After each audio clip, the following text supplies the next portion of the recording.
Sabe aquela sensação de que algo que era para ser bom, de repente passou do ponto? Pode ser um chocolate, uma série ou até mesmo o trabalho. Então, hoje a gente vai mergulhar nesse conceito de excesso, mas por uma ótica um pouco diferente, a da filosofia espírita. A gente vai tentar entender por que o exagero pode ser algo muito mais fundo do que parece, bem mais do que um simples mau hábito. Olha, todo mundo já passou por isso, né? O prazer de uma comida gostosa, a paixão por um hobby, aquela dedicação total ao trabalho. Tudo isso é ótimo até o momento em que deixa de ser.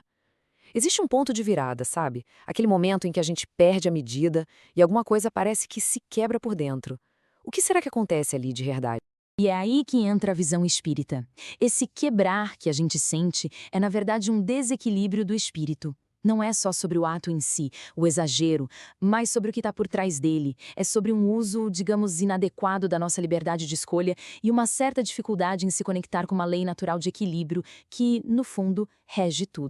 Ok, para a gente entender como consertar esse desequilíbrio, a gente precisa primeiro ir mais fundo. Vamos investigar qual é de fato a raiz do problema do excesso. Imagina só, o universo como se fosse uma grande orquestra toda regida por leis de harmonia. O excesso, seja em que área for, é como se um instrumento começasse a tocar desafinado, sabe? Uma nota bem estridente que quebra toda a melodia. Essa dissonância, essa falta de sintonia, acaba perturbando a nossa paz interna e, no fim das contas, nos freia, retarda o nosso progresso espiritual.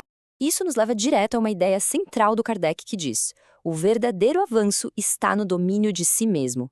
Ou seja, a evolução não vem de ter mais, de sentir mais, de fazer mais. Vem de aprender a reger as próprias forças internas.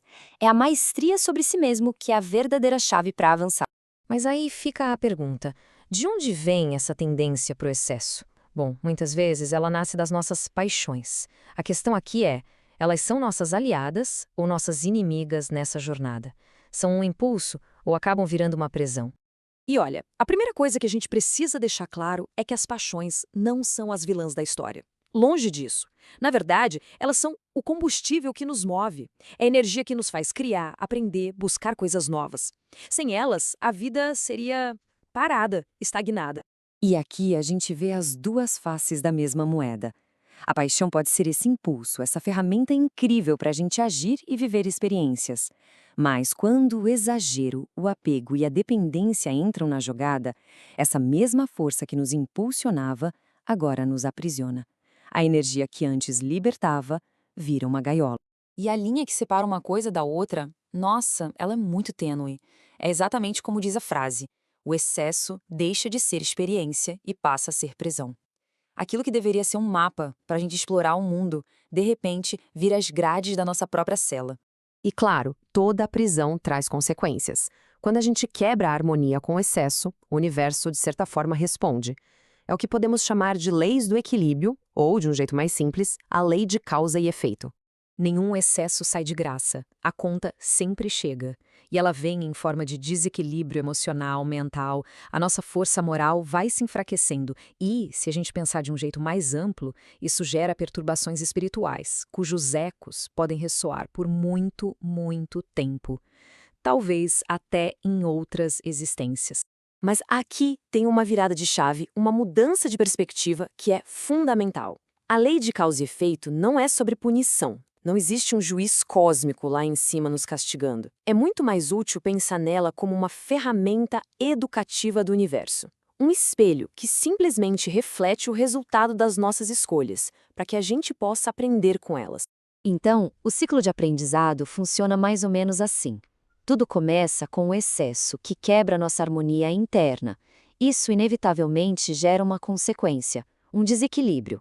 Aí, a lei de causa e efeito atua, nos fazendo colher o que a gente plantou. Mas o objetivo final disso tudo não é o sofrimento, e sim o aprendizado. É passando por essa experiência que o espírito amadurece. Beleza, então a gente já entendeu o problema, as causas, as consequências, mas e aí? Como é que se sai desse ciclo? A filosofia espírita, assim como muitas outras tradições de sabedoria, aponta para uma mesma solução: encontrar o famoso caminho do meio. A resposta está numa palavra: temperança. E atenção, isso não quer dizer reprimir os desejos ou negar os prazeres da vida. Muito pelo contrário. É algo muito mais sutil, muito mais elegante. Trata-se de educar os próprios desejos, de aprender a ser o maestro da própria orquestra interna, em vez de ser arrastado pela música. Imagina que a vida nos apresenta dois abismos. De um lado, tem o extremo da negação, daquela pessoa que se fecha para o mundo. Do outro lado, o extremo da entrega descontrolada de quem se perde completamente no mundo. A temperança é a ponte segura que liga esses dois lados. É a arte de viver plenamente no mundo, sem se tornar um prisioneiro dele. E no fim das contas é isso. Alcançar esse equilíbrio não é só uma estratégia para ter uma vida mais tranquila, não. É um dos sinais mais claros de que o espírito está amadurecendo, de que está realmente avançando na sua jornada evolutiva. E tudo isso que a gente conversou aqui nos leva a um ponto final, que meio que amarra todas essas ideias. Se a resposta não está nos extremos, então, onde é que ela está? A resposta aponta para dentro, aponta para a busca interior. E essa ideia, talvez, seja a mais libertadora de todas.